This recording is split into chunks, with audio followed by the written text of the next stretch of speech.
दोस्तों, आज हम बात करने वाले हैं विकास नाम की उस जादुई चीज के बारे में जिसे सुनकर सरकार के मंत्री ऐसे चमक उठते हैं जैसे पड़ोस की आंटी को 50% सेल का बोर्ड दिख गया। कहते हैं भारत बदल रहा है, बदल भी रहा है।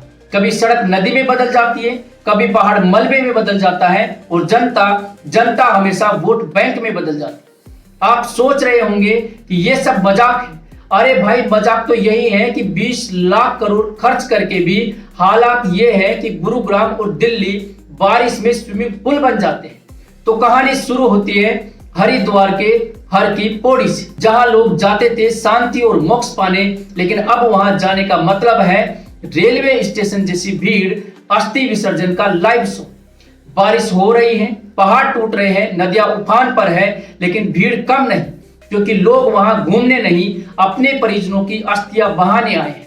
सोचिए, एक बेटे ने अपने दादा की अस्थियां डाली, किसी ने पत्नी की, किसी ने मां की, और ये सब प्रकृति बनाम विकास की उस जंग का नतीजा है जिसमें जीत हमेशा मौत की होती है। अब आइए ऋषिकेश से आगे। वहां का हाल ऐसा है जैसे रोड बनाने वाला इंजीनियर भी कह रहा हो, भाई गूगल मैप में तो रास्ता साफ दिखा रहा था। पहाड़ गिर रहे हैं, पेड़ ऐसे टूट रहे हैं जैसे बच्चे माचिस की तिलियां तोड़ते हैं। होटल इंडस्ट्री तहस नहस, टूरिज्म की जगह अब डेंजर जोन बन चुका है। सरकार कह रही है टनल, डैम, बड़े बड़े होटल बनाओ, और प्रकृति ने जवाब दिया, ठीक है भाई, आप इन सबको बनाओ, मैं मलबे में बदल दूं।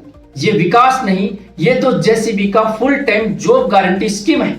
ये मत सोचिए कि आपदा सिर्फ पहाड़ों तक सीमित है। असर हिमाचल से लेकर पंजाब, हरियाणा, जम्मू कश्मीर और दिल्ली तक फैल चुका है। गुरुग्राम जैसी मॉडर्न सिटी का हाल देखिए, मेट्रो सिटी नहीं, वाटर पार्क बन गया है। सीवेज सिस्टम गायब, लोग घर में बोटिंग कर रहे हैं। जब आपने हरियाणा में 100 स्मार्ट सिटी का सपना दिखाया था, शायद मतलब था 100 वाटर सिटी। हरिद्वार घाट पर मिले लोग बताते हैं राजस्थान, हरियाणा, पंजाब, यूपी से आए थे। किसी की जमीन डूब गई, किसी की इंडस्ट्री बंद हो गई, किसी का घर उजड़ गया, लेकिन सबसे बड़ा झटका यह है कि लोग इन सबको सामान्य मान चुके हैं। दर्द को भी लोग ऐसे जी रहे हैं जैसे टीवी पर सास बहू का सीरियल कल भी देखेंगे और आज भी देख रहे हैं। अब असली मजा यहाँ है, सिर्फ यूपी में ही 20 लाख से ज्यादा नौकरियां खत्म हो चुकी है। पूरे देश में 30 लाख रोजगार गए। टेक्सटाइल, लेदर, छोटी इंडस्ट्री सब डूब गई, लेकिन सरकार कह रही है हमारे यहाँ स्टार्टअप इंडिया चल रहा है। हाँ भाई, स्टार्टअप इंडिया का मतलब है रोजगार खत्म करो, फिर बेरोजगारों से कहो स्टार्टअप खोल लो, स्टार्टअप पकोड़े बेचो। प्रधानमंत्री साहब जनता के दर्द पर कम और अपनी मां को लेकर दिए गए अपशब्दों पर ज्यादा भावुक हो रहे हैं। किसानों के आंदोलन में 650 से ज्यादा मौत हुई, लेकिन न्यूज चैनल और नेता दिन रात गालियों पर डिबेट करते रहे। लगता है भारत में लोकतंत्र का मतलब है जनता गाली खाए, नेता गाली पर रोए। 20 लाख करोड़ खर्च हुए, टनल टूटी, होटल बहे, सड़क डूबी। सरकार कहती है डेवलपमेंट हो रहा है, जनता कहती है भाई हमारे घर क्यों बहा दिए। ये इंफ्रास्ट्रक्चर नहीं, ये माइनक्राफ्ट गेम का डेमो वर्जन है।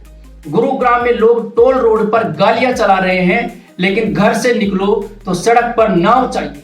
चमक दमक वाली मॉल सिटी का सच ये है, सीवेज सिस्टम 2 इंच बारिश भी नहीं झेल पाता। दिल्ली और गुरुग्राम में बारिश का मतलब कार नहीं, गोदी में बच्चा लेकर तैराकी की प्रैक्टिस है। अब आते हैं गरीबी पर। सरकार के पास असली डेटा ही नहीं, क्योंकि 2021 की जनगणना नहीं हुई, लेकिन हकीकत यह है कि 80 करोड़ लोग मुफ्त अनाज पर है। भाई, 80 करोड़ लोग अगर मुफ्त अनाज राशन ले रहे हैं तो ये विकास का नहीं, भूखमरी का डेटा है। और उसी समय सेंट्रल विस्टा जैसे प्रोजेक्ट पर हजारों करोड़ खर्च हुए। देश भूखा है, लेकिन संसद नई और चमचमाती चाहिए, क्योंकि नेता को ऐसी चाहिए, जनता को राशन चाहिए। तो कुल मिलाकर पहाड़ टूट रहे हैं, नदियां बह रही है, किसान बर्बाद हो रहे हैं, इंडस्ट्री ठप है, नौकरियां गई, लेकिन राजनीति में मुद्दा है प्रधानमंत्री की भावनाएं, विपक्ष की इमेज और जनता सिर्फ वोट बैंक। बड़ा सवाल यह है, क्या यह वही विकास है जिसकी हमें जरूरत है? क्या यह वही विकास है जो हमें सुरक्षित और स्थायी बनाएगा, या फिर ये वही विकास है जिसमें हम सब बेरोजगार तैराक बनकर रह जाएंगे? भारत बदल रहा है, लेकिन बदल कर क्या बन रहा है, ये सवाल है आपके लिए। सोचिएगा, हंसिएगा और वोट देते वक्त याद रखिएगा। जय हिंद, जय भारत।